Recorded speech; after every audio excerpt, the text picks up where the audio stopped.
C ವ್ಯವಹಾರಾಧ್ಯಯನದ 2ನೇ chapter. ಅದರಲ್ಲಿ ಈಗಾಗಲೇ ನಾವು ಏಕ ವ್ಯಕ್ತಿ ವ್ಯವಹಾರ ಸಂಸ್ಥೆಯನ್ನು ನೋಡಿದ್ದೇವೆ. ಈಗ ಅದರಲ್ಲಿ 2ನೇದು ಪಾಲುಗಾರಿಕಾ ಸಂಸ್ಥೆ. ಪಾಲುಗಾರಿಕೆ ಪಾರ್ಟ್ನರ್ಶಿಪ್ ಅಂದರೆ ಏನು? ಅದಕ್ಕಿಂತ ಪೂರ್ವದಲ್ಲಿ ನಾವು ಏಕ ವ್ಯಕ್ತಿ ವ್ಯವಹಾರ ಸಂಸ್ಥೆಯಲ್ಲಿ ಬಂಡವಾಳದ ಕೊರತೆಯನ್ನು ಕಂಡಿದ್ದೀವಿ.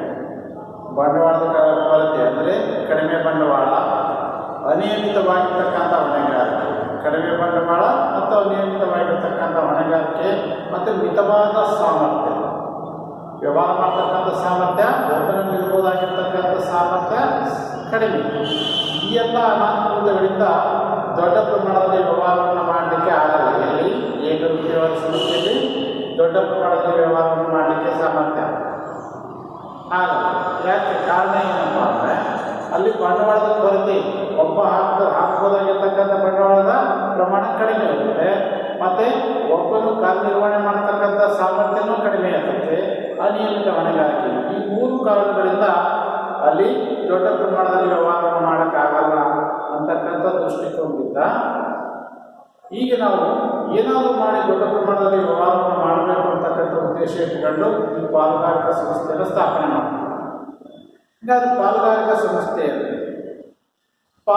ಸಂಸ್ಥೆ ಅಂದರೆ ಇಬ್ಬರು ಅಥವಾ ಇಬ್ಬರಿಗಿಂತ ಹೆಚ್ಚು ವ್ಯಕ್ತಿಗಳು ಕೂಡಿ ತಮ್ಮಲ್ಲಿರ್ತಕ್ಕಂಥ ಬಂಡವಾಳ, ತಮ್ಮಲ್ಲಿರ್ತಕ್ಕಂಥ ಬುದ್ಧಿಶಕ್ತಿಯನ್ನು ಉಪಯೋಗಿಸಿ ಒಂದು ವ್ಯವಹಾರವನ್ನು ಕೈಗೊಂಡು ಆ ವ್ಯವಹಾರದಲ್ಲಿ ಆಗ್ತಕ್ಕಂಥ ಲಾಭ ನಷ್ಟಗಳನ್ನು ಮೊದಲೇ ಒಪ್ಪಿಕೊಂಡ ಪ್ರಕಾರ ಹಂಚಿಕೊಳ್ಳುವ ಒಂದು ವ್ಯವಹಾರ ಸಂಸ್ಥೆ.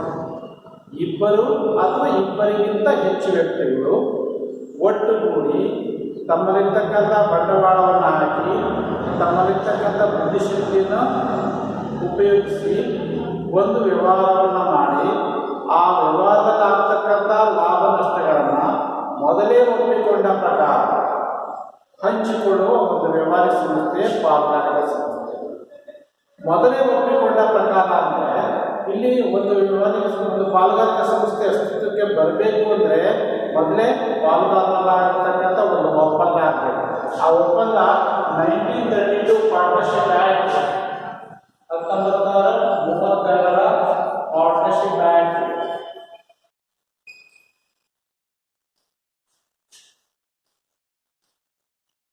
1932 ಪಾರ್ಟ್ನರ್ಶಿಪ್ ಆ್ಯಕ್ಟ್ ಪ್ರಕಾರ ಮೊದಲೇ ಪಾಲುದಾರರಾಗಿರ್ತಕ್ಕಂಥ ಒಂದು ಒಪ್ಪಂದ, ಒಂದು agreement or partnership deed.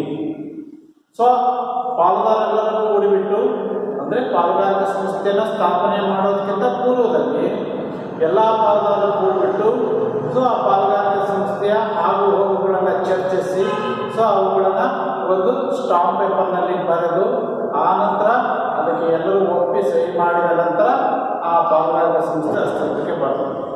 So ಆ ಪಾಲುಗಾರಿಕಾ ಸಂಸ್ಥೆಯ ಒಪ್ಪಂದದಲ್ಲಿ ಯಾವ ರೀತಿ ತಿಳಿಸಿರ್ತಾರೋ ಆ ರೀತಿ ಲಾಭ ನಷ್ಟಗಳನ್ನು ಹಂಚಿಕೊಳ್ಳುವ ಒಂದು ಸಂಸ್ಥೆಗೆ ನಾವು ಹೇಳ್ತೀವಿ ಪಾಲುಗಾರಿಕಾ ಸಂಸ್ಥೆ ಅಂತ ಕರೀತೀವಿ.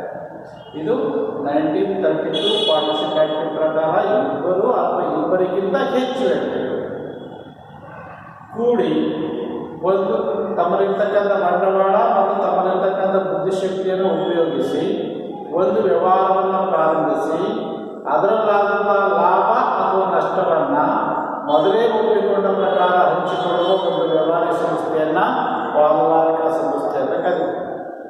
ಇಲ್ಲಿ ದೊಡ್ಡ ಪ್ರಮಾಣದಲ್ಲಿ ವ್ಯವಹಾರವನ್ನು ಕೈಗೊಳ್ಳುವುದು ಇದಕ್ಕಿಂತ ಏಕ ವ್ಯಕ್ತಿ ವ್ಯವಹಾರ ಸಂಸ್ಥೆಗಿಂತ ಸ್ವಲ್ಪ ದೊಡ್ಡ ಪ್ರಮಾಣದಲ್ಲಿ ವ್ಯವಹಾರವನ್ನು ಕೈಗೊಳ್ಳಬಹುದು.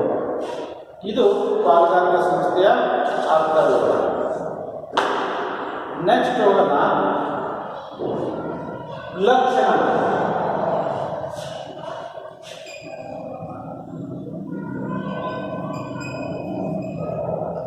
Futures of partnership. ಮೊದಲನೇ ಲಕ್ಷಣ ಅಸ್ತಿತ್ವ.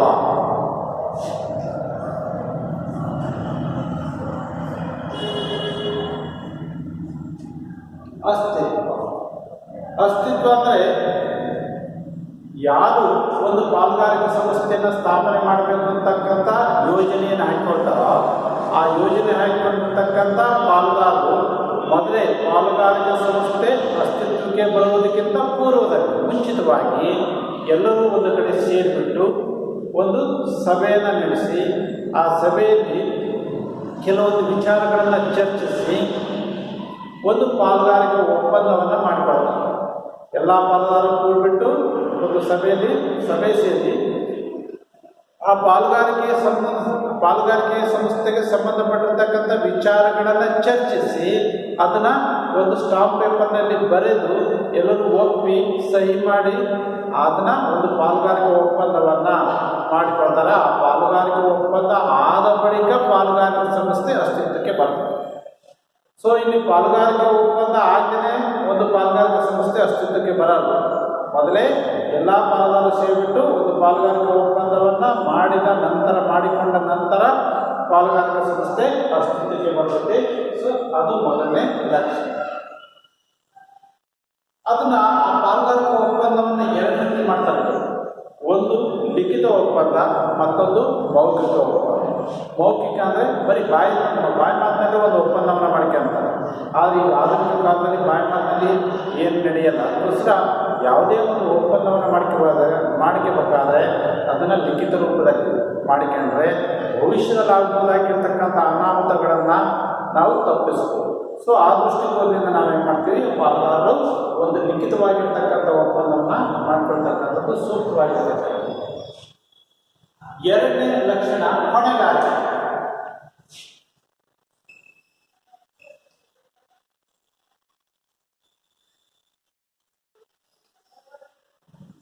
ಹೊಣೆಗಾರಿಕೆ ಒಂದು ಪಾಲುಗಾರಿಕೆ ಸಂಸ್ಥೆಯಲ್ಲಿರ್ತಕ್ಕಂಥ ಪಾಲುದಾರ ಹೊಣೆಗಾರಿಕೆಯು ಅನಿಯಮಿತವಾಗಿರುತ್ತದೆ.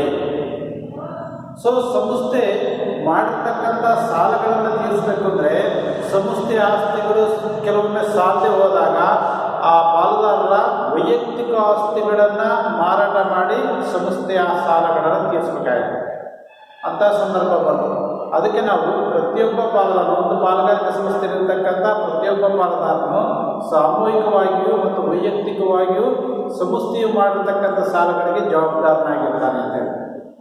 ಅಂದರೆ ಪ್ರತಿಯೊಬ್ಬ ಪಾಲುದಾರನ ಹೊಣೆಗಾರಿಕೆಯು ಅನಿಯಮಿತವಾಗಿರುತ್ತದೆ. ಅವನ ಸ್ವಂತ ಆಸ್ತಿಗಳಿಗೂ ಕೆಲವೊಮ್ಮೆ ಧಕ್ಕೆ ಬರ್ತದೆ. ಸೊ ಅದಕ್ಕೋಸ್ಕರ ಅವನು ಹಾಕಿರ್ತಕ್ಕಂಥ ಬಂಡವಾಳ ಅಲ್ಲದೆ ಕೆಲವೊಮ್ಮೆ ಅವನ ಸ್ವಂತ ಆಸ್ತಿಗಳನ್ನು ಮಾರಾಟ ಮಾಡಿ ಸಂಸ್ಥೆಯ ಸಾಲಗಳನ್ನು ತೀರಿಸಬೇಕಾಗಿರುತ್ತೆ. ಸೊ ಅದಕ್ಕೆ ನಾವು ಅನಿಯಮಿತ ಹೊಣೆಗಾರಿಕೆ ಅಂತ ಹೇಳ್ತೀವಿ. ಎಲ್ಲ ಪಾಲುದಾರರು ಕೆಲವೊಮ್ಮೆ ಯಾವುದೋ ಒಂದು ಪಾಲುದಾರನಿಗೆ ಅವನ ಸ್ವಂತ ಆಸ್ತಿಗಳು ಇಲ್ಲ ಅಂದರೆ ಇನ್ನುಳಿರ್ತಕ್ಕಂಥ ಪಾಲುದಾರ ಅವನ ಪಾಲನ ಸಾಲವನ್ನು ತೀರಿಸಬೇಕಾಗ್ತದೆ. ಇದಕ್ಕೆ ನಾವು ಅನಿಯಮಿತ ಹೊಣೆಗಾರಿಕೆ. ಪ್ರತಿಯೊಬ್ಬ ಪಾಲುದಾರನು ವೈಯಕ್ತಿಕವಾಗಿಯೂ ಮತ್ತು ಸಾಮೂಹಿಕವಾಗಿಯೂ ಅನಿಯಮಿತವಾಗಿರ್ತಕ್ಕಂಥ ಹೊಣೆಗಾರಿಕೆಯನ್ನು ಪಾಲುದಾರಿಕೆ ಸಂಸ್ಥೆಯಲ್ಲಿ ನೋಡ್ತೇವೆ. ಥರ್ಡ್ ಒನ್ ನಷ್ಟ ಭಯ ನಿರ್ವಹಣೆ.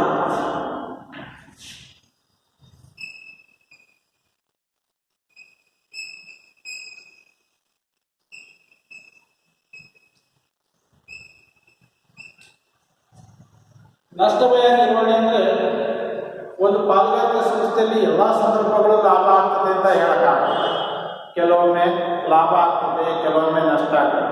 ಬರೀ ಲಾಭ ಆದಾಗ ಅಷ್ಟೇ ಹಂಚ್ಕೊಳ್ಳೋದು, ನಷ್ಟ ಆದಾಗ ನಷ್ಟವನ್ನು ಬರ್ಸಂಗಿಲ್ಲ ಅಂತ ಅಲ್ಲ. ಯಾವ ರೀತಿ ನಾವು ಒಂದು ಪಾಲುಗಾರಿಕೆ ಸಂಸ್ಥೆ ಗಳಿಸಿರ್ತಕ್ಕಂಥ ಲಾಭವನ್ನು ಯಾವ ರೀತಿ ಹಂಚ್ಕೊಳ್ತೀವೋ ಅದೇ ರೀತಿ ಯಾವುದೋ ಒಂದು ವರ್ಷದಲ್ಲಿ ಆಗಿರ್ತಕ್ಕಂಥ ನಷ್ಟವನ್ನು ಎಲ್ಲ ಪಾಲುದಾರರು ಅವರು ಮೊದಲೇ ಒಪ್ಪಿಕೊಂಡ ಪ್ರಕಾರ ಆ ನಷ್ಟವನ್ನು ಭರಿಸಬೇಕು, ಆ ನಷ್ಟವನ್ನು ನಿಭಾಯಿಸಬೇಕಾಗಿದೆ. ಸೊ ಅದಕ್ಕೋಸ್ಕರ ಎಲ್ಲ ಪಾಲುದಾರರು ಸಹ ಆ ನಷ್ಟವನ್ನು ನಿಭಾಯಿಸ್ತಕ್ಕಂಥ ಒಂದು ಅನಿಯಮಿತವಾಗಿರ್ತಕ್ಕಂಥ ಹೊಣೆಗಾರಿಕೆ ಇದೆ. ಪ್ರತಿಯೊಬ್ಬ ಪಾಲುದಾರರು ಯಾವ ರೀತಿ ಲಾಭ ಹಂಚ್ಕೊಂತಾರೋ ಅದೇ ರೀತಿ ನಷ್ಟವನ್ನು ಭರಿಸಬೇಕು. ಇದು ನಷ್ಟ ಭಯ ನಿರ್ವಹಣೆ ಅಂತ. ನೆಕ್ಸ್ಟ್ ಫೋರ್ತ್ ನಿರ್ಣಯ ಕೈಗೊಳ್ಳುವಿಕೆ ಮತ್ತು ನಿಯಂತ್ರಣ.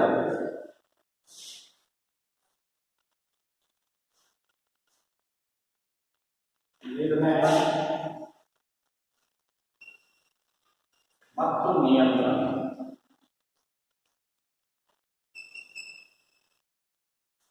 ಒಂದು ಪಾಲುಗಾರಿಕೆ ಸಂಸ್ಥೆಯಲ್ಲಿ ಏನಾದರೂ ನಿರ್ಣಯಗಳನ್ನು ಕೈಗೊಳ್ಳಬೇಕು ಅಂದರೆ ಎಲ್ಲ ಪಾಲುದಾರರು ಒಂದು ಕಡೆ ಸಭೆಯನ್ನು ಸೇರ್ತಾರೆ, ಮೀಟಿಂಗ್ ಮಾಡ್ತಾರೆ. ಆ ಮೀಟಿಂಗ್ನಲ್ಲಿ ಯಾವ ನಿರ್ಣಯಗಳನ್ನು ತೆಗೆದುಕೊಳ್ಬೇಕೋ ಆ ನಿರ್ಣಯದ ಬಗ್ಗೆ ಚರ್ಚೆ ನಡೀತದೆ.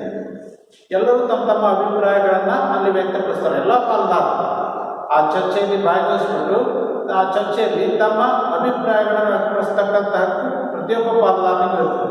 ಹಾಗೆ ಎಲ್ಲರೂ ಚರ್ಚೆ ಮಾಡಿ ಆ ನಿರ್ಣಯಗಳನ್ನು ತೆಗೆದುಕೊಳ್ಳೋದ್ರಿಂದ ಆ ನಿರ್ಣಯಗಳು ಬಹಳಷ್ಟು ಯೋಗ್ಯವಾಗಿರ್ತವೆ, ಸಮಂಜಸವಾಗಿರ್ತವೆ, ಯೋಗ್ಯವಾಗಿರ್ತಕ್ಕಂಥ ನಿರ್ಣಯಗಳನ್ನು ತೆಗೆದುಕೊಳ್ಳಕ್ಕೆ ಸಾಧ್ಯತೆ ಆಗ್ತದೆ. ಅದಕ್ಕೋಸ್ಕರ ಯಾವುದೇ ಒಂದು ಅದು ಏಕವ್ಯಕ್ತಿವಾದ ಸಂಸ್ಥೆ ಹಂಗಲ್ಲ, ಅವನೊಬ್ಬನೇ ಇರ್ತಾನೆ, ಅವನು ತೆಗೆದುಕೊಳ್ತಕ್ಕಂಥ ನಿರ್ಣಯನೇ ಅವನಿಗೆ ಸರಿಯಾಗಿರ್ತದೆ. ಅದು ತಪ್ಪೋ ಸರಿನೋ ಗೊತ್ತಿಲ್ಲ, ಆದರೆ ಅವನೊಬ್ಬನೇ ಯಾರನ್ನೂ ಕೇಳೋದ್ರಲ್ಲಿ ಅವನೊಬ್ಬನೇ ನಿರ್ಣಯಗಳನ್ನು ತೆಗೆದುಕೊಳ್ತಾನೆ. ಆದರೆ ಇಲ್ಲಿ ಹಾಗಲ್ಲ, ಇಲ್ಲಿ ಒಬ್ಬನೇ ಪಾಲ್ದಾರ ನಿರ್ಣಯಗಳನ್ನು ತೆಗೆದುಕೊಳ್ಳೋ ಹಾಗಿಲ್ಲ. ಅವನು ಎಲ್ಲ ಪಾಲ್ದಾರರು ಕಡೆ ಸೇರಿ ಸಭೆ ಸೇರಿ ಆ ವಿಚಾರಗಳ ಬಗ್ಗೆ ಚರ್ಚೆ ಮಾಡಿ ಎಲ್ಲರೂ ತಮ್ಮ ಅಭಿಪ್ರಾಯಗಳನ್ನು ವ್ಯಕ್ತಪಡಿಸಿ ಅದರಲ್ಲಿ ಯಾವುದು ಸೂಕ್ತ ಅನಿಸುತ್ತೋ ಅಂಥ ಒಂದು ನಿರ್ಣಯಗಳನ್ನು ತೆಗೆದುಕೊಳ್ತಾರೆ. ಹಾಗೆ ನಿಯಂತ್ರಣವನ್ನು ಅಷ್ಟೇ, ಆ ಒಂದು ವ್ಯವಹಾರ ಸಂಸ್ಥೆಯನ್ನು, ಪಾಲುದಾರಿಕೆ ಸಂಸ್ಥೆಯನ್ನು ಕಂಟ್ರೋಲ್ ಮಾಡಬೇಕು ಅಂದರೆ ಎಲ್ಲ ಪಾಲುದಾರರು ಸೇರಿ ನಿಯಂತ್ರಣಕ್ಕೆ ತರ್ತಾರೆ. ನೆಕ್ಸ್ಟ್ ಮುಂದುವರಿ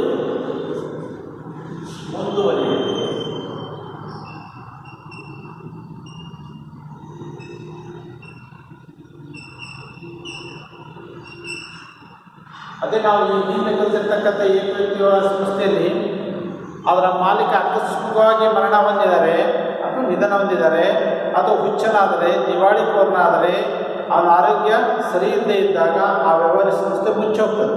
ನಿರಂತರವಾಗಿ ಮುಂದುವರಿದಂತೆ ಹೇಳೋಕ್ಕಾಗಲ್ಲ ಎಲ್ಲಿ ಏಕವ್ಯಕ್ತಿವಾದ ಸಂಸ್ಥೆ.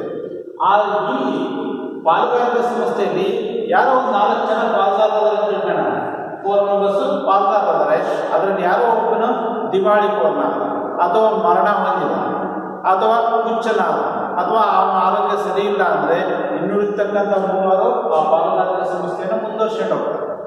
ಆದರೆ ಯಾವುದೇ ಕಾರಣಕ್ಕೂ ಪಾಲುದಾರಿಕೆ ಸಂಸ್ಥೆ ಯಾವುದೇ ಪಾಲುದಾರನ ಮರಣ, ದಿವಾಳಿಕೋರತನ ಮತ್ತು ಹುಚ್ಚನಾದರೆ ಅವನ ಆರೋಗ್ಯ ಸರಿ ಇಲ್ಲದೆ ಇದ್ದರೆ ಯಾವುದೇ ಕಾರಣಕ್ಕೂ ಪಾಲುದಾರಿಕೆ ಸಂಸ್ಥೆಯನ್ನು ಮುಚ್ಚೋದಿಲ್ಲ, ಅದು ನಿರಂತರವಾಗಿ ಮುಂದುವರಿತದೆ. ಸೊ ಇನ್ನುಳಿತಕ್ಕಂಥ ಪಾಲುದಾರ ಅವನ ಅಪ್ಪ ಹೋದ ಅಂದರೆ ಇನ್ನುಳಿತಕ್ಕಂಥ 3 ಜನ 4 ಜನ ಪಾಲುದಾರ ಇರ್ತಾರೆ, ಅವರು ಆ ಪಾಲುದಾರಿಕೆ ಸಂಸ್ಥೆಯನ್ನು ಕಂಟಿನ್ಯೂ ಮಾಡ್ತಾರೆ, ಮುಂದುವರ್ಸ್ಕೊಂಡು ಹೋಗ್ತಾರೆ. ಸೊ ಅದಕ್ಕೋಸ್ಕರ ಇಲ್ಲಿ ಮುಂದುವರಿಯುವಿಕೆ ನಿಶ್ಚಿತ. ಎಲ್ಲಿ ಪಾಲುದಾರಿಕೆ ಸಂಸ್ಥೆಯಲ್ಲಿ ಮುಂದುವರಿಯುವಿಕೆ ನಿಶ್ಚಿತ, ಏಕವ್ಯಕ್ತಿ ವ್ಯವಹಾರ ಸಂಸ್ಥೆ ಮುಂದುವರಿಯುವಿಕೆ ಅನಿಶ್ಚಿತತೆ ಅಂತ ಹೇಳ್ತಾರೆ. ಸೊ ಹಾಗಾಗಿ ಇಲ್ಲಿ ನಿರಂತರವಾಗಿ ಮುಂದುವರಿಯುತ್ತದೆ ಅಂತ ಹೇಳಬಹುದು. ಇದು 5ನೇ ಲಕ್ಷಣ. 6ನೇ ಲಕ್ಷಣ ಸದಸ್ಯತ್ವ.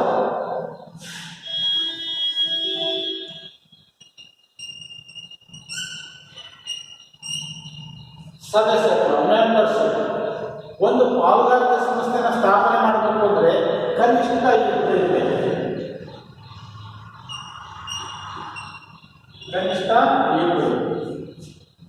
ಕನಿಷ್ಠ 2 ಮೆಂಬರ್ಸ್ ಇದ್ದಾರೆ, 2 ಪಾಲುದಾರ ಇದ್ದಾರೆ.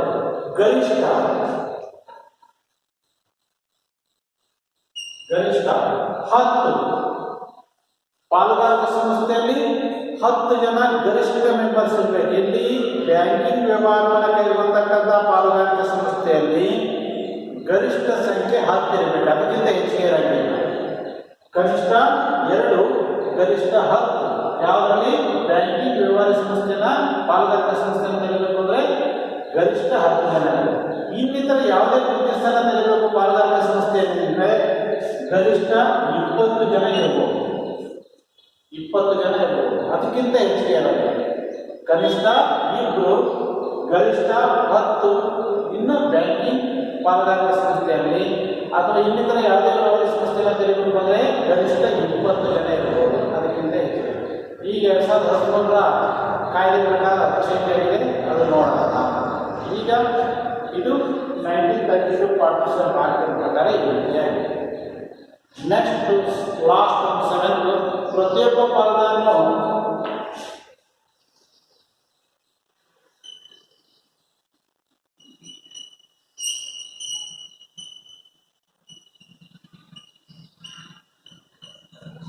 ಯಜಮಾನ ಹಾಗೂ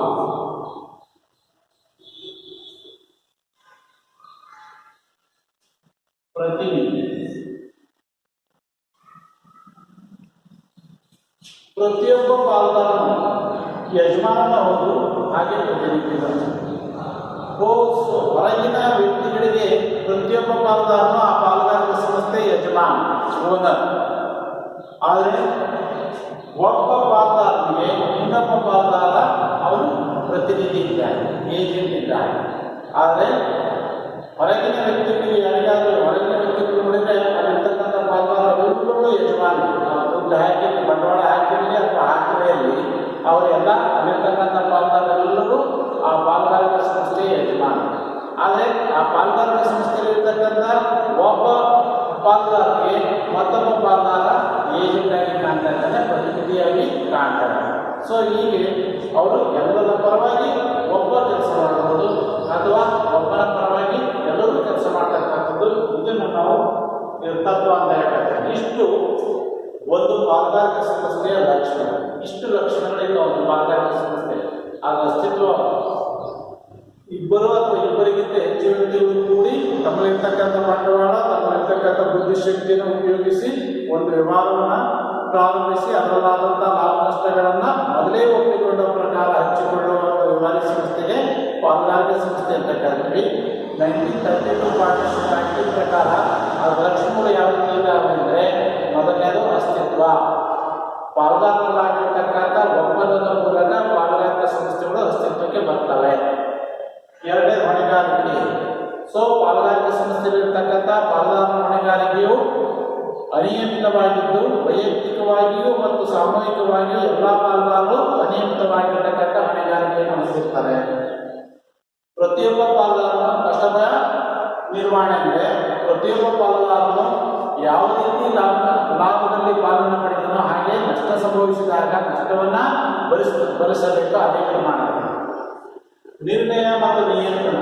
ಪ್ರತಿಯೊಬ್ಬ ಪಾಲುದಾರನು ಸಂಸ್ಥೆಯ ನಿರ್ಣಯಗಳನ್ನು ತೆಗೆದುಕೊಳ್ಳುವಾಗ ತಮ್ಮ ಅಭಿಪ್ರಾಯವನ್ನು ವ್ಯಕ್ತಪಡಿಸುವ ಹಕ್ಕಿದೆ.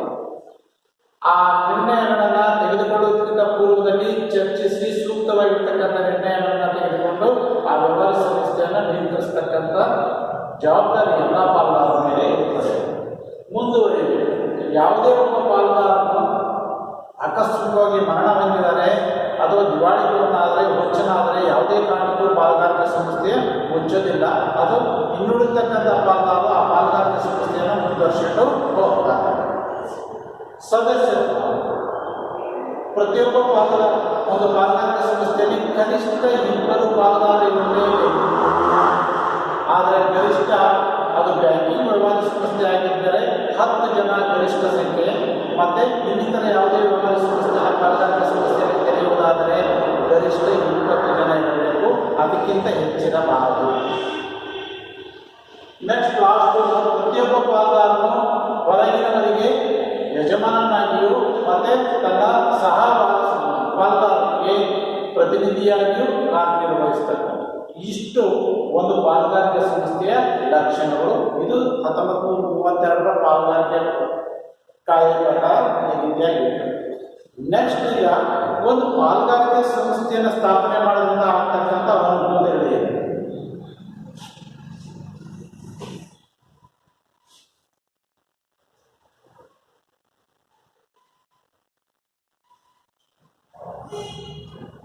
ಒಂದು ಪಾಲುದಾರಿಕೆ ಸಂಸ್ಥೆಯನ್ನು ಸ್ಥಾಪಿಸುವುದರಿಂದ ಆಗುವ ಒಂದೇದು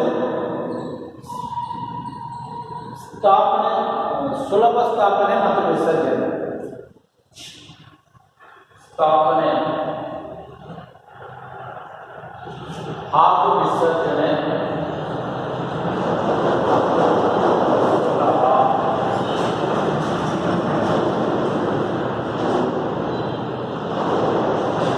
ಒಂದು ಪಾಲುದಾರಿಕೆ ಸಂಸ್ಥೆನ ಸ್ಥಾಪನೆ ಮಾಡೋದು ಬಹಳಷ್ಟು ಸುಲಭ.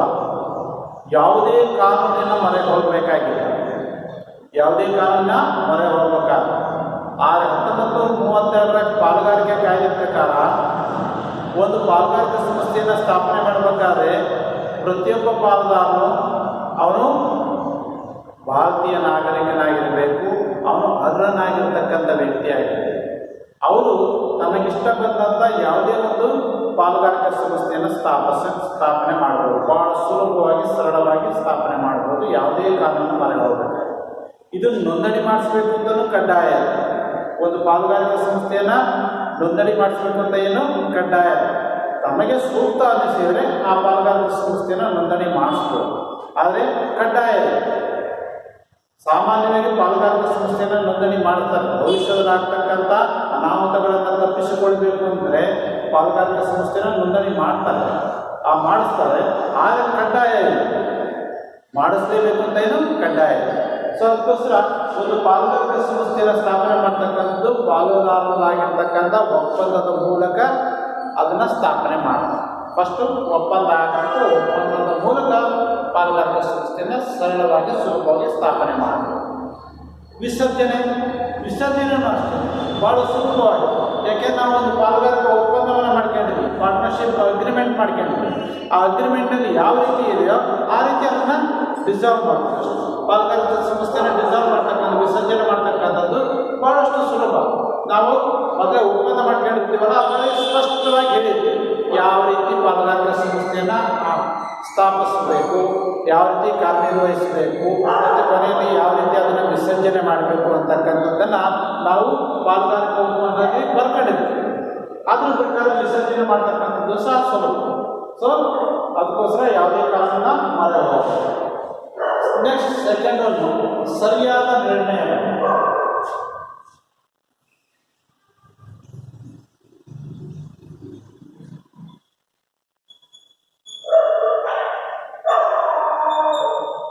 ಸರಿಯಾದ ನಿರ್ಣಯ.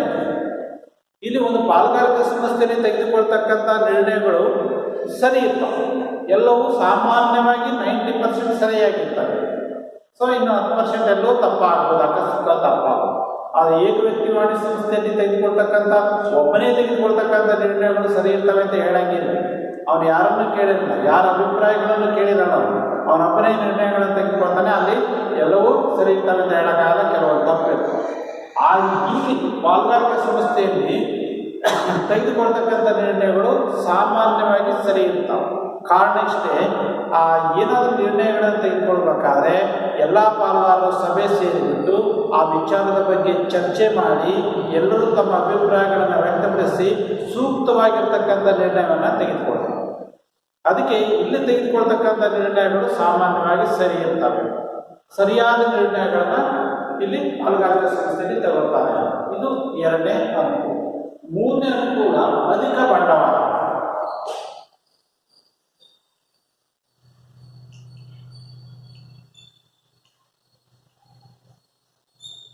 ಅಧಿಕ ಬಂಡವಾಳ. ಏಕ ವ್ಯಕ್ತಿವಾಣಿ ಸಂಸ್ಥೆಗೆ ಹೋಲಿಕೆ ಮಾಡ್ಕೊಂಡ್ರೆ ಇಲ್ಲಿ ಪಾಲುದಾರಿಕೆ ಸಂಸ್ಥೆಯಲ್ಲಿ ದೊಡ್ಡ ಪ್ರಮಾಣದ ಬಂಡವಾಳವನ್ನು ಸಂಗ್ರಹಿಸಬಹುದು. ಆದರೆ ಏಕ ವ್ಯಕ್ತಿವಾಣಿ ಸಂಸ್ಥೆಯಲ್ಲಿ ಒಬ್ಬನೇ ಮಾಲೀಕ. ಅವನು ಬಹಳಷ್ಟು ಬಂಡವಾಳ ಹಾಕೋಕ್ಕಾಗಲ್ಲ. ಅವನು ಮಿತವಾಗಿರ್ತಕ್ಕಂಥ ಬಂಡವಾಳ, ಅವನ ಉಳಿತಾಯದ ಸಾಮರ್ಥ್ಯ ಕಡಿಮೆ ಇರ್ತದೆ. ಸೊ ಒಬ್ಬನ ಹಾಕ್ತಕ್ಕಂಥ ಬಂಡವಾಳಕ್ಕೂ ಇಲ್ಲಿ 10 ಜನ ಅಥವಾ 20 ಜನ ಹಾಕ್ತಕ್ಕಂಥ ಬಂಡವಾಳಕ್ಕೂ ವ್ಯತ್ಯಾಸ ಇದೆ.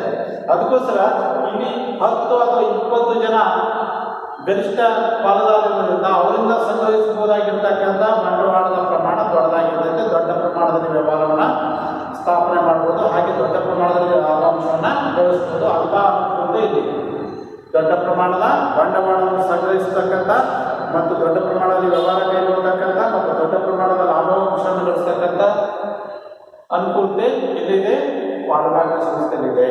ಸೊ ಇದು ಮೂರನೇ ಅನುಕೂಲ.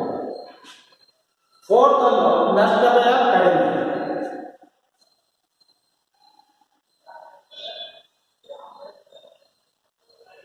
ನಷ್ಟ ಭಯ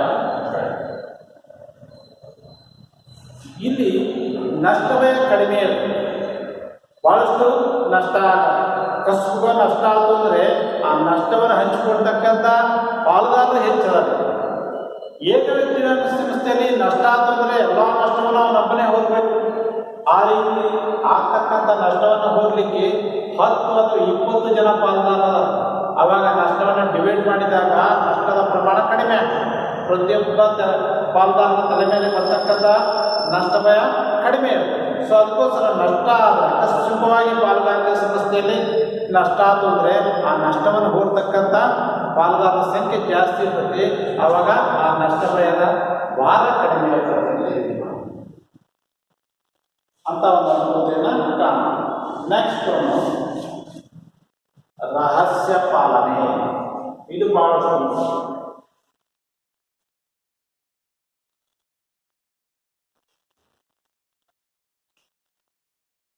ಇಲ್ಲಿ ಕೆಲವೊಂದು ವಿಚಾರಗಳನ್ನು ಗುಪ್ತವಾಗಿರ್ಬೋದು, ಗೌಪ್ಯವಾಗಿರ್ತಕ್ಕಂಥದ್ದು, ರಹಸ್ಯವಾಗಿರ್ತಕ್ಕಂಥದ್ದು, ಕೆಲವೊಂದು ಸೀಕ್ರೆಟ್ಗಳನ್ನು ಯಾರಿಗೂ ತಿಳಿಸಬೇಕಾಗಿರ್ತಕ್ಕಂಥ ಅವಶ್ಯಕತೆ ಇಲ್ಲ. ಇಲ್ಲಿ ಉದಾಹರಣೆಗೆ ನಾವು ಪಾಲುದಾರಿಕೆ ಸಂಸ್ಥೆಯಲ್ಲಿ ಲೆಕ್ಕಪತ್ರಗಳನ್ನು ಬೇರೆ ಯಾರಿಗೂ ತೋರಿಸ್ತಕ್ಕಂಥ ಅವಶ್ಯಕತೆ ಇಲ್ಲ. ಅದು ಬರೀ ಅದಿರ್ತಕ್ಕಂಥ ಪಾಲುದಾರ ಅಷ್ಟೇ ನೋಡ್ಬಿಟ್ಟು ಅದನ್ನ ಇಡ್ಬೋದು. ನಾವು ಅದನ್ನು ಪಬ್ಲಿಸಿಟಿ ಮಾಡಬೇಕು ಅಂತಕ್ಕಂಥ ಪ್ರಮೇಯ ಇರಲಿಲ್ಲ. ಯಾವುದೇ ಕಾರಣಕ್ಕೂ ಒಂದು ಪಾಲುದಾರಿಕೆ ಸಂಸ್ಥೆಯ ಲೆಕ್ಕಪತ್ರಗಳನ್ನು ಪಬ್ಲಿಸಿಟಿ ಮಾಡಬೇಕು, ಸಾರ್ವಜನಿಕರಿಗೆ ತೋರಿಸ್ಬೇಕು ಅಂತಕ್ಕಂಥದ್ದು ಏನೂ ಇಲ್ಲ.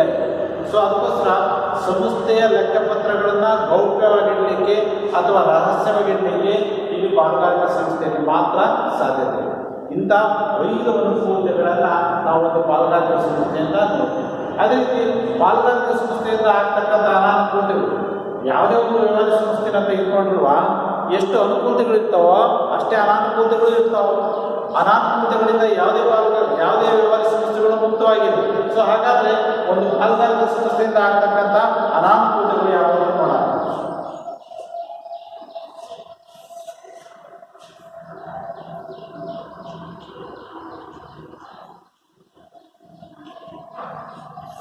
ಅನಾನುಕೂಲತೆಗಳು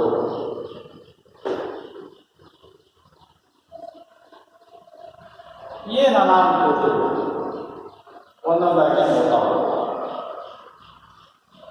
ಮೊದಲನೇದು ಅನಿಯಮಿತ ಹೊಣೆಗಾರಿಕೆ. ಅನಿಯಮಿತ ಹೊಣೆಗಾರಿಕೆ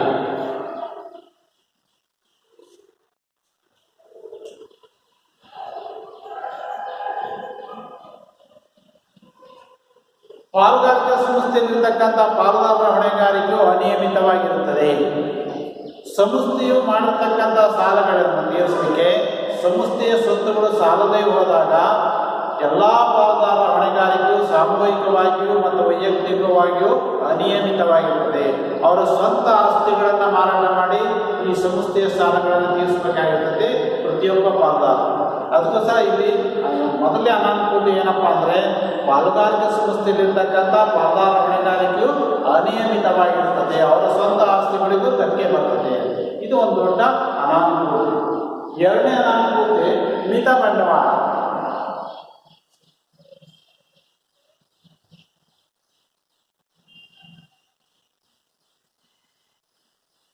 ಈ ಆಧುನಿಕ ಕಾಲದಲ್ಲಿ ನಾವು ದೊಡ್ಡ ದೊಡ್ಡ ವ್ಯವಹಾರ ಸಂಸ್ಥೆಗಳ ಜೊತೆಗೆ ಪೈಪೋಟಿ ಮಾಡಬೇಕಾಗ್ತದೆ. ಸೊ ದೊಡ್ಡ ಪ್ರಮಾಣದಲ್ಲಿ ಸರಕುಗಳನ್ನು ಉತ್ಪಾದನೆ ಮಾಡಿ ಕಡಿಮೆ ಬೆಲೆಯಲ್ಲಿ ಸರಕುಗಳನ್ನು ಗ್ರಾಹಕರಿಗೆ ಮಾರಾಟ ಮಾಡಬೇಕಾಗುತ್ತೆ. ಅಧಿಕವಾಗಿರ್ತಕ್ಕಂಥ ಗ್ರಾಹಕರನ್ನ ನಾವು ಆಕರ್ಷಿಸಬೇಕಾಗುತ್ತೆ. ಸೊ ಅದಕ್ಕೋಸ್ಕರ ಇಲ್ಲಿ ಪೈಪೋಟಿ ಇರ್ತಕ್ಕಂಥದ್ದು ಆಧುನಿಕ ಕಾಲದಲ್ಲಿ ನಾವು ದೊಡ್ಡ ಪ್ರಮಾಣದಲ್ಲಿ ಎದುರಿಸಬೇಕಾಗ್ತದೆ. ಅದಕ್ಕೋಸ್ಕರ ಇಲ್ಲಿ ದೊಡ್ಡ ಪ್ರಮಾಣದ ಬಂಡವಾಳ ಬೇಕು. ದೊಡ್ಡ ಪ್ರಮಾಣದ ವ್ಯವಹಾರವನ್ನು ಮಾಡಬೇಕು ಅಂದರೆ ದೊಡ್ಡ ಪ್ರಮಾಣದ ಬಂಡವಾಳ ಬೇಕು. ಆದರೆ ಇಲ್ಲಿ ಮುಂದೆ ನಾವು ನೋಡ್ತಕ್ಕಂಥ ಈ ಸಂಯುಕ್ತ ಬಂಡವಾಳ ಕಂಪನಿಗಳ ಜೊತೆಗೆ ನಾವು ಕೂಡು ಬಂಡವಾಳ ಸಂಸ್ಥೆಗಳ ಜೊತೆಗೆ ಪೈಪೋಟಿ ಮಾಡಬೇಕು ಅಂದರೆ ನಮ್ಮ ಪಾಲುದಾರಿಕೆ ಸಂಸ್ಥೆಗಳಿಂದ ಸಾಧ್ಯತೆ ಆಗಲ್ಲ. ಯಾಕೆಂದರೆ ಒಂದು 10 ಜನ ಅಥವಾ 20 ಜನ ಹಾಕ್ತಕ್ಕಂಥ ಬಂಡವಾಳದ ಪ್ರಮಾಣ ಕಡಿಮೆ ಆಗಿದೆ. ದೊಡ್ಡ ಪ್ರಮಾಣದಲ್ಲಿ ಷೇರುದಾರರಿಂದ ಕಲೆಕ್ಟ್ ಆಗಿರ್ತಕ್ಕಂಥ ಬಂಡವಾಳಕ್ಕೂ ಇಲ್ಲಿ 20 ಜನ ಪಾಲುದಾರರಿಂದ ಆಗ್ತಕ್ಕಂಥ ಬಂಡವಾಳಕ್ಕೂ ಭಾಳಷ್ಟು ವ್ಯತ್ಯಾಸ ಇದೆ. ಅದಕ್ಕೋಸ್ಕರ ಈ ಸಣ್ಣ ಪ್ರಮಾಣದ ಬಂಡವಾಳದಿಂದ ನಾವು ದೊಡ್ಡ ಪ್ರಮಾಣದಲ್ಲಿ ವ್ಯವಹಾರವನ್ನು ಕೈಗೊಳ್ಳೋಕ್ಕಾಗಲ್ಲ. ಸಂಯುಕ್ತ ಬಂಡವಾಳ ಜೊತೆಗೆ ಬಂಡವಾಳ ಕಂಪನಿಗಳ ಜೊತೆಗೆ ಪೈಪೋಟಿ ಮಾಡಲಿಕ್ಕೆ ಆಗಲ್ಲ. ಸೊ ಅದಕ್ಕೋಸ್ಕರ ಅಂಥ ಒಂದು ಅನಾನುಕೂಲತೆಯನ್ನು ಇಲ್ಲಿ ಕಾಣ್ತೀವಿ. ಮೂರನೇ ಅನಾನುಕೂಲತೆ ಏನಪ್ಪ ಅಂದರೆ ಸಾಮರಸ್ಯದ ಕೊರತೆ.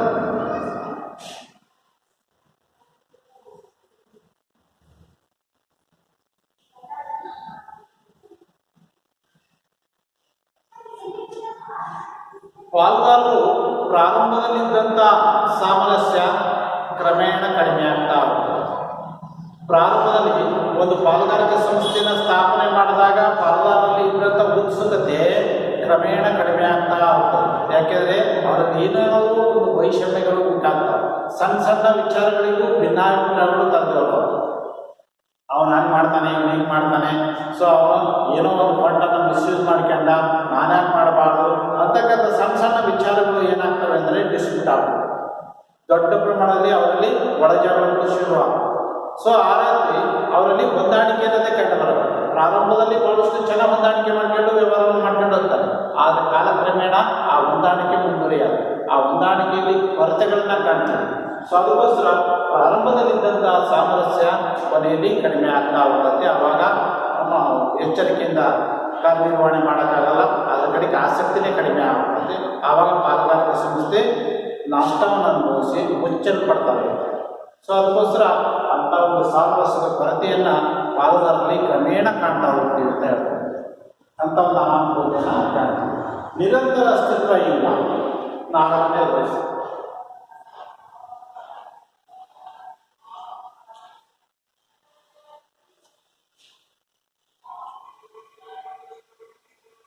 ನಿರಂತರವಾಗಿ ಮುಂದುವರಿತೈತೆ ಅಂತ ಹೇಳಂಗಿಲ್ಲ. ಅದೊಂದು ದೊಡ್ಡ ಅನಾನುಕೂಲತೆ ಇದೆ. ಯಾಕೆಂದರೆ ಪಾಲುದಾರರು ಆಕಸ್ಮಿಕವಾಗಿ ಎಲ್ಲ ಪಾಲುದಾರರು ಸೇರಿಬಿಟ್ಟು ಇಲ್ಲಪ್ಪ ನಮ್ಮ ಪಾಲುಗಾರಿಕೆ ಸಂಸ್ಥೆ ನಮ್ಮ ಮುಂಚೆನ ಅಂತ ಹೇಳಿ ಡಿಸೈಡ್ ಮಾಡಿದ್ರೆ ಪಾಲುಗಾರಿಕೆ ಸಂಸ್ಥೆನ ನಾವು ಡಿಸಾಲ್ವ್ ಮಾಡ್ಕೊಂಡು ಅದನ್ನು ಲಾಭದಾಯಕವಾಗಿ ಮುನ್ನಡೀತಾ ಹೋದರೆ ಓಕೆ, ಅಕಸ್ಮಾತ್ ನಷ್ಟ ಅನುಭವಿಸ್ತು ಅಂದರೆ ಪಾಲುಗಾರಿಕೆ ಸಂಸ್ಥೆನ ಡಿಸಾಲ್ವ್ ಮಾಡಬೇಕು. ಅದಕ್ಕೋಸ್ಕರ ಅಂಥ ಸಂದರ್ಭಗಳಲ್ಲಿ ನಾವೇನು ಮಾಡ್ತೀವಿ, ನಿರಂತರವಾಗಿ ಪಾಲುಗಾರಿಕೆ ಸಂಸ್ಥೆಗಳು ಮುಂದುವರಿಯೋಕ್ಕೆ ಸಾಧ್ಯತೆ ಆಗಲ್ಲ.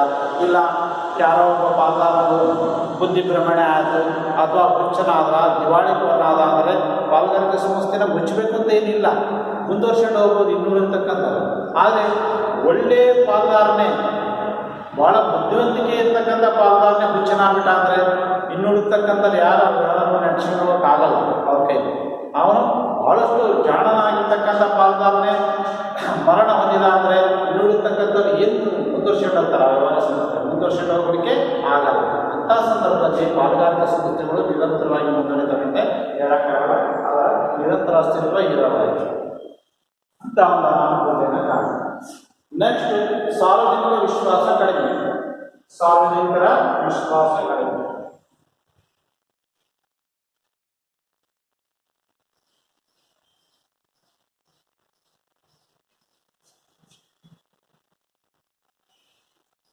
ಇಲ್ಲಿ ಪಾಲುಗಾರಿಕೆ ಸಂಸ್ಥೆಯಲ್ಲಿ ತಮ್ಮ ಲೆಕ್ಕಪತ್ರಗಳನ್ನು ವರ್ಷದ ಕೊನೆಗೆ 31 ಮಾರ್ಚ್ನಲ್ಲಿ ಲೆಕ್ಕಪತ್ರಗಳನ್ನು ಮಾಡಿಸ್ತಾರೆ. ಆ ಲೆಕ್ಕಪತ್ರಗಳನ್ನು ಸಾರ್ವಜನಿಕರಿಗೆ ತೋರಿಸಲ್ಲ ಇತ್ತು ಪಾಲುಗಾರಿಕೆ ಸಂಸ್ಥೆ. ಹಾಗಾಗಿ ಸಾರ್ವಜನಿಕರಲ್ಲಿ ಈ ಪಾಲುಗಾರಿಕೆ ಸಂಸ್ಥೆ ಬಗ್ಗೆ ವಿಶ್ವಾಸ ಕಡಿಮೆ ಆಗ್ತದೆ. ಸೊ ಇವ್ರೇನು ಲಾಸ್ನಾಗ ಅದಾರ, ಲಾಭದಾಗ ಅದಾರ, ಇವರು ಉತ್ಪಾದನೆ ಮಾಡ್ತಕ್ಕಂಥ ಸರಕು ಸೇವೆಗಳು ಒಳ್ಳೆ ಗುಣಮಟ್ಟದವ, ಕಳಪೆ ಗುಣಮಟ್ಟದವ ಅಂತಕ್ಕಂಥ ಒಂದು ಅನುಮಾನ ಸಾರ್ವಜನಿಕರಲ್ಲಿ ಕಾಣ್ತಾವ. ಸೊ ಅದಕ್ಕೋಸ್ಕರ ಇವರು ಸಾರ್ವಜನಿಕರಿಂದ ಎಲ್ಲೋ ಒಂದು ಕಡೆ ಏನನ್ನೋ ಮುಚ್ಚಿಡ್ತಾರೆ ಅಂತಕ್ಕಂಥ ಗುಮಾನಿ ಸಾರ್ವಜನಿಕರಲ್ಲಿ ಬರ್ತದೆ. ಆವಾಗ ಸಾರ್ವಜನಿಕರು ಈ ಪಾಲುಗಾರಿಕೆ ಸಂಸ್ಥೆಯ ಮೇಲೆ ವಿಶ್ವಾಸವನ್ನು ಇಟ್ಕೊಳ್ಳಲ್ಲ. ಸೊ ಆವಾಗ ಆ ಪಾಲುಗಾರಿಕೆ ಸಂಸ್ಥೆಗಳು ತಮ್ಮ ಅಸ್ತಿತ್ವವನ್ನು ಕಳ್ಕೊಳ್ತಾರೆ. ಇಷ್ಟು ಅನಾನುಕೂಲತೆ. ಸೊ ಅನಿಯಮಿತ ಹೊಣೆಗಾರಿಕೆ, ಪ್ರತಿಯೊಬ್ಬ ಪಾಲುಗಾರ ಹೊಣೆಗಾರಿಕೆ ಅನಿಯಮಿತವಾಗಿರ್ತದೆ. ಅವ್ರು ಹಾಕ್ತಕ್ಕಂಥ ಬಂಡವಾಳದ ಪ್ರಮಾಣ ಕಡಿಮೆ ಇಟ್ಬಿಟ್ಟು ದೊಡ್ಡ ಪ್ರಮಾಣದಲ್ಲಿ ವ್ಯವಹಾರ ಮಾಡೋಕ್ಕಾಗಲ್ಲ, ಪೈಪೋಟಿಯನ್ನು ನೀಡೋಕ್ಕಾಗಲ್ಲ. ಮತ್ತು ಎಲ್ಲ ಪಾಲುದಾರರಲ್ಲಿ ಸಾಮರಸ್ಯದ ಕೊರತೆ ಕಾಣ್ತೀವಿ. ಪ್ರಾರಂಭದಲ್ಲಿ ಸಾಮರಸ್ಯ ಇದ್ರೂ ಕ್ರಮೇಣ ಅದು ಕಡಿಮೆ ಆಗ್ತಾ ಹೋಗ್ತದೆ. ಮತ್ತು ಅದು ಒಳ್ಳೆ ನಾಲೆಡ್ಜ್ ಇರ್ತಕ್ಕಂಥ ಜಾಣನಾಗಿರ್ತಕ್ಕಂಥ ಪಾಲುದಾರನು ಆಕಸ್ಮಿಕ ಮರಣ ಹೊಂದಿದ ಅಂದರೆ ಅದು ಹುಚ್ಚನಾದ ಅಂದರೆ ಆ ಪಾಲುಗಾರಿಕೆಯನ್ನು ಮುನ್ನಡೆಸಿಕೊಂಡು ಹೋಗೋರು ಅಂತ ಬುದ್ಧಿವಂತರಾಗಿರಲ್ಲ. ಆವಾಗ ಪಾಲುಗಾರಿಕೆ ಸಂಸ್ಥೆಯು ತನ್ನ ಅಸ್ತಿತ್ವವನ್ನು ಕಳ್ಕೊಳ್ತಾರೆ. ನೆಕ್ಸ್ಟು, ಸಾರ್ವಜನಿಕ ವಿಶ್ವಾಸ ಕಡಿಮೆ. ಸೊ ಇಲ್ಲಿ ಪಾಲುಗಾರಿಕೆ ಸಂಸ್ಥೆಯ ಲೆಕ್ಕಪತ್ರಗಳನ್ನು ಸಾರ್ವಜನಿಕರಿಗೆ ತೋರ್ಪಡಿಸಲ್ಲ. ಆವಾಗ ಸಾರ್ವಜನಿಕರಲ್ಲಿ ಈ ಪಾಲುಗಾರಿಕೆ ಸಂಸ್ಥೆ ಬಗ್ಗೆ ವಿಶ್ವಾಸ ಕಡಿಮೆ ಆಗುತ್ತೆ. ಇಷ್ಟು ಅನುಕೂಲತೆಗಳು ಮತ್ತು ಅನಾನುಕೂಲತೆಗಳನ್ನು ನಾವು 1932 ಪಾರ್ಟ್ನರ್ಶಿಪ್ ಆ್ಯಕ್ಟ್ ಪ್ರಕಾರ ಇರ್ತಕ್ಕಂಥ ಪಾಲುಗಾರಿಕೆ ಸಂಸ್ಥೆಯಲ್ಲಿ ಕಾಣ್ತೀವಿ. ಇಷ್ಟು ಹೇಳ್ತಾ ಮುಂದಿನ ತರಗತಿಗೆ ನಾಳೆ ಹೋಗೋಣ.